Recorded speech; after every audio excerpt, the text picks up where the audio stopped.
Good morning.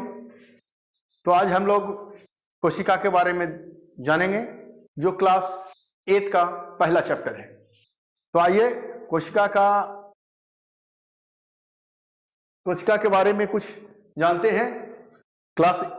आप लोग class 8 के बच्चे हैं। तो कोशिका, जिसे हम अंग्रेजी में सेल कहते हैं, तो ये जानने से पहले हम जान लेते हैं कि कोशिका कहते किसे हैं, कोशिका है क्या। तो जिस तरह से पूरे बिल्डिंग बनाने के लिए, पूरे भवन बनाने के लिए, पूरे मकान बनाने के लिए एक एक ईंट की जरूरत होती है, उसी प्रकार किसी भी सजीव के शरीर बनाने के लिए, पूरे शरीर बनने के लिए एक एक कोशिका की जरूरत होती है। तो हम जानते हैं कि कोशिका क्या है। What is cell? तो सजीव के मूलभूत इकाई को हम कोशिका कहते हैं, यानी कि संरचनात्मक एवं क्रियात्मक, किसी भी सजीव के संरचनात्मक एवं क्रियात्मक इकाई सेल कहलाता है।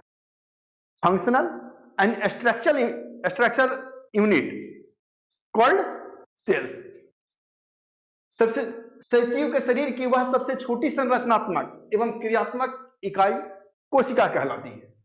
या हम इसे कह सकते हैं कि सजीव की मूलभूत इकाई कोशिका है, यानी कि किसी भी सजीव, जानवर हो, पक्षी हो, पेड़ हो, पौधा हो, किसी भी सजीव जिसमें जान है, उसकी शुरुआत कोशिका से होता है। तो हम जानते हैं कि वैज्ञानिक नाम क्या है इसका, बायोलॉजिकल नेम साइटो। और कोशिका का जब हम ऊंचे क्लास में अध्ययन करते हैं, सिर्फ ओनली फॉर कोशिका का अध्ययन करना होगा तो कोशिका का अध्ययन कहलाता है साइटोलॉजी। अभी हम लोग 8th क्लास में इसे बायोलॉजी में पढ़ते हैं।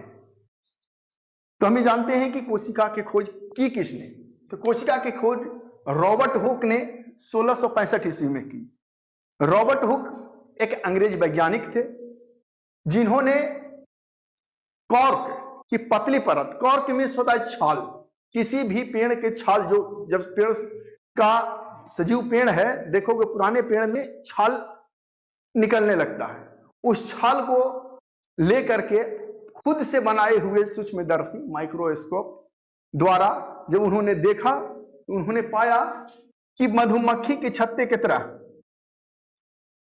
नजर आ रहा है। तो इसका नाम दिया सेल। रॉबर्ट हुक ने 1665 ईस्वी में। ढंग से समझ लें कि इसका खोजकर्ता यानी कि father of cells Robert Hooke को कहा जाता है, जिन्होंने 1665 ईस्वी में इसकी खोज की, खुद से बनाए हुए सूक्ष्मदर्शी से। और पेड़ के जो छाल होता है, उसे जब उन्होंने उसको देखा पेड़ के छाल को, तो उन्होंने पाया कि मधुमक्खी की छत्ते की तरह इसमें दिखा रही है। तो पेड़ का जो छाल था वो मृत कोशिका होता है, जब अपने से उखड़ जाता है पेड़ के छाल तो मृत कोशिका होती है। तो मृत कोशिका में उसने देखा कि पेड़ की छाल में कि मधुमक्खी की छत्ती की तरह गोल गोल गोल गोल, कमरे की तरह, छोटे छोटे रूम की तरह है, इसलिए इसका नाम दिया सेल। सेल्स लैटिन शब्द है, सेलुला से लिया गया है। सेलुला, जिसका अर्थ होता है छोटा कमरा। तो इसे हम सेल कहते हैं, छोटा कमरा, लैटिन भाषा में उसे सेल कहा जाता है।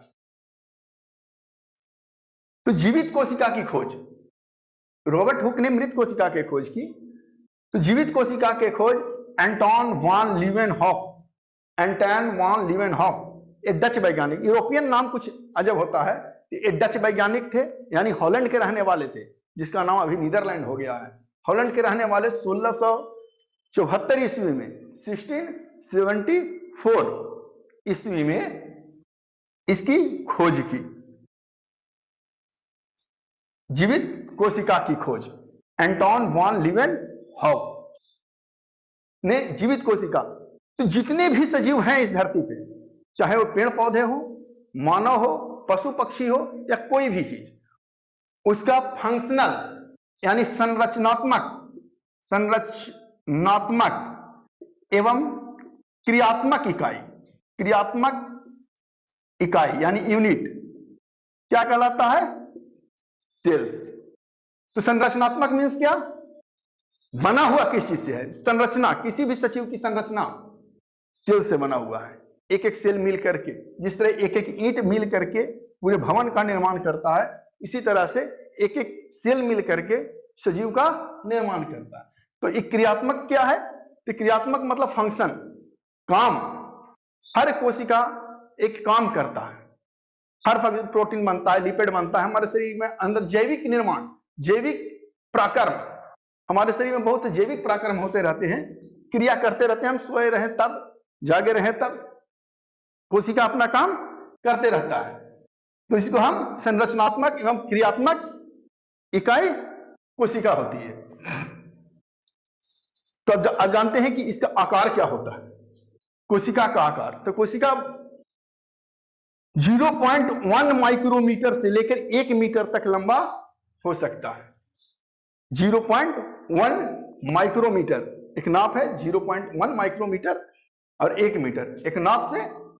माइक्रोमीटर सबसे छोटा देखने के लिए, माइक्रोमीटर नापने के लिए माइक्रोमीटर का प्रयोग करते हैं। तो सबसे छोटी कोशिका क्या है? सबसे छोटी कोशिका जीवाणु की कोशिका माइक्रोप्लाज्मा, जो एक जीवाणु कोशिका है, माइक्रोप्लाज्मा, जो 0.1 माइक्रोमीटर के बराबर होता है। माइक्रोप्लाज्मा सबसे छोटी कोशिका माइक्रोप्लाज्मा। और सबसे बड़ी कोशिका शुतुरमुर्ग का अंडा, जो 17 सेंटीमीटर लंबा और 13 सेंटीमीटर चौड़ा होता है, जिसे हम खुली आंख से भी देख सकते हैं। माइक्रोप्लाज्मा को हम खुली आंख से नहीं देख सकते, इसे हम सूक्ष्मदर्शी के द्वारा देखते हैं।